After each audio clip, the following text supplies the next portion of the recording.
No Panic Zone. I'm Steve Gruber. God bless America. Thank you for being here. I am America's voice, a man on a mission to make this nation better. And yes, I am proud to say I believe in America first. Here are three big things you need to know right now. Number one, Joe Biden will not be attending the funeral of the former Pope Benedict XVI. It seems the Pope made it clear not to invite the man in the White House. Number two, the Fed may be ready to jack up interest rates once again. That is the takeaway from the December minutes that have been released. I'll tell you what that means coming up. And number three, former President Donald Trump called for unity behind California Congressman Kevin McCarthy, and suddenly nobody cared and nothing changed. Instead, the number of those voting against the embattled Republican leader grew in his fight to become Speaker of the House. Has to make you wonder if the influence of the man running for a third term for president has waned. His endorsements leading up to the past few elections have carried serious weight. But that appears to not be the case anymore, at least not today. I mean, those pushing back include some staunch supporters over the years of Trump and people he has openly supported in elections and other terms. Members of Congress like Matt Gaetz of Florida, Lauren Boebert of Colorado, not to mention members like Ralph Norman of South Carolina and Andy Biggs of Arizona. Congressman Gaetz took it one step further on Wednesday and called the endorsement by Trump sad. A clear shot at one of the president's catchphrases. But it appears this battle for the heart of the Republican Party and the GOP is much bigger and more significant than many people realized. With the block of 21 Republicans not only saying no to supporting McCarthy, but saying they will never support him and that he will never be Speaker, just like they've been saying for weeks now, it looks like McCarthy will not emerge as the House leader or ever get the gavel. Will he be bitter? You bet.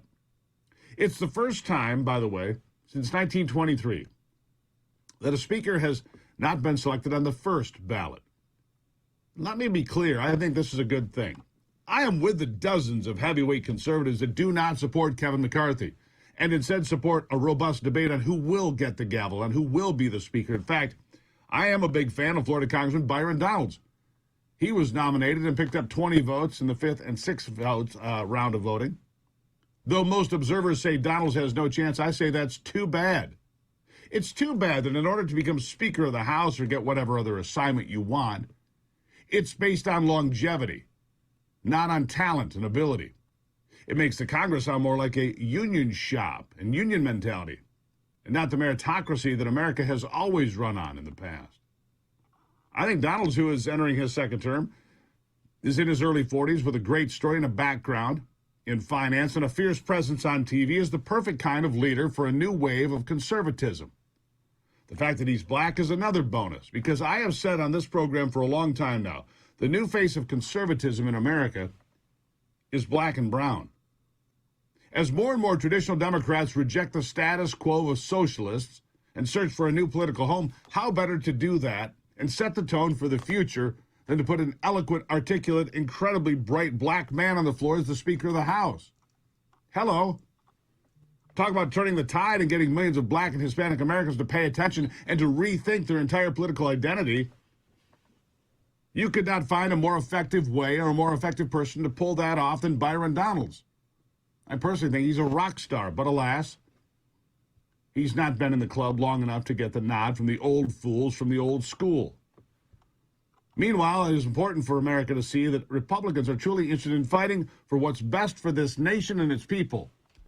Sure, the Democrats are jeering from the cheap seats about how the GOP is in disarray and how they can't govern, and I say that's not at all what you're seeing. In fact, the 20 rebels are demanding new leadership that won't cave to every Democrat demand and whim and spend money we don't have over and over again in 5,000-page bills that no one's ever read.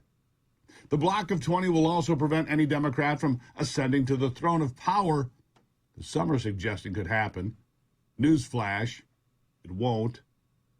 I am thrilled to see people that are willing to fight for this country, that are willing to put their political futures and fortunes on the line to demand change, real change, accountability, and for once, real transparency, none of which would have ever come from Mitch McConnell's lapdog, Kevin McCarthy. Politics can be messy, really messy, especially when the old guard is getting tossed out. They hang on fiercely to that power. And make no mistake, that's happening right now. The gravy train has been run off the tracks by a bunch of radicals that have the nerve to believe America first actually means something. It's about time somebody stood up and said, no. It's about time somebody stood up and said, we have done these same old things over and over again long enough. We're done with that. Now, I have no idea where this is going to end, but right now, I am watching and enjoying the status quo and business as usual get torched by people who promised their voters this is exactly what they intended to do. Oh, you made a promise to your voters and you intend to keep it. Isn't it remarkable? And as far as spineless weasels like Fred Upton trying to come in and lead some milquetoast crap from the socialist middle, that will never happen either. Thank God. God bless America. And enjoy the show. It's an important one. And it's long overdue in my estimation. Now, Republican Kat Cammack of Florida lit up the Democrats for treating the whole process like a frat party. They didn't like it much. Listen. Diversity of thought is a good thing. It's one of the things that sets us apart from our friends on the other side of the aisle. Yes, diversity of thought is a good thing. But they want us divided. They want us to fight each other. That much has been made clear by the popcorn and blankets and alcohol that is coming over there.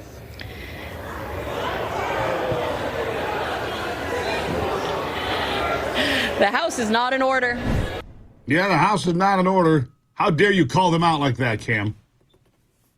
Like I said, Kevin McCarthy has no chance to get the gavel. Republicans and Democrats alike are among those saying it's time for him to go. It's time to say, look, you can't make it, man.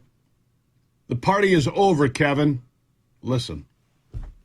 You know, Scott Perry has said a lot of truisms on the floor. There's not been a House amendment on the floor in 6 years. So the Freedom Caucus approached this with kind of the rebellious attitude you're seeing and the scorched earth that you're seeing. They're doing that right now. The Odd Coalition in 15 were just a handful of people like myself who said, why aren't we solving immigration and healthcare and guns and actually doing the work, the people's work? And McCarthy and Scalise said, because we don't want to do that. And so it was odd for me at the time to partner with the Freedom Caucus to nominate the opponent to Kevin McCarthy. I was dead to the caucus as soon as I did that. But everybody has to kind of act on their own principles. There's not a pathway now for Kevin McCarthy. It's time for him to withdraw. He knows it. Now it's about his ego. There's not a pathway. He knows it, so it's about his ego. Isn't it always? Isn't it always about their egos, how confident they are, their image, their self-image? Yeah, and the money, of course, like I said, the gravy train. Well, that's where we are right now. By the way, I've got polls up on Twitter for who you think should be the next Speaker of the House. Do you support Byron Donalds? Follow me on Twitter today. And don't forget to get the Steve Gruber Show YouTube channel. All of these episodes available on YouTube. Go to the Steve Gruber Show on YouTube. Join it. It's free. Watch it all. Share with your friends. I'll be right back. Don't go anywhere.